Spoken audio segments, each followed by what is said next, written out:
I'm going to try not to cry as I share it. When you know your shepherd and what you have access to through him, when you know who you are following and that you have a good shepherd in front of you, then you can rest assured that goodness and love are also behind you. And what I love about this is that goodness and love and your shepherd, they're not just there on the good days, they're there on the hard days too. Verse 6 says, surely goodness and love will follow me all the days of my life. That means every day.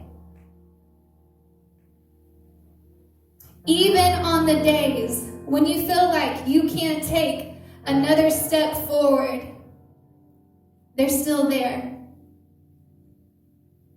When the heaviness of grief is so consuming, you have your shepherd to look for to guide us.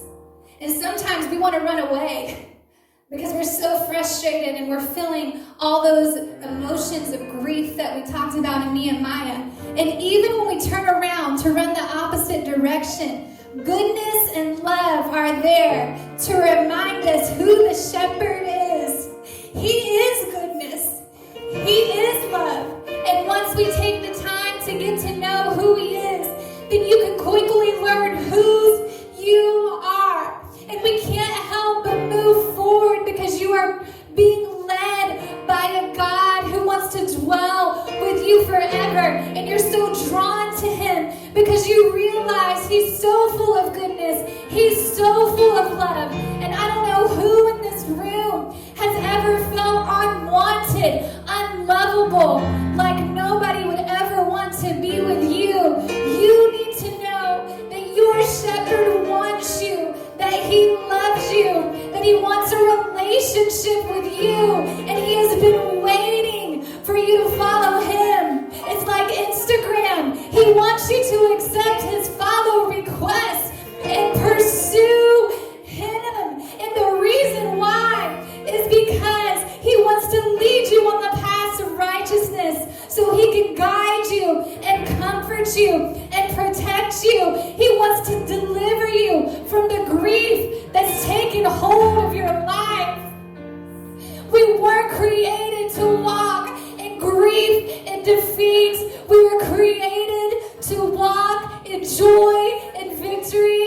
And the way we do it is to know that your shepherd is before you and goodness and love are behind you.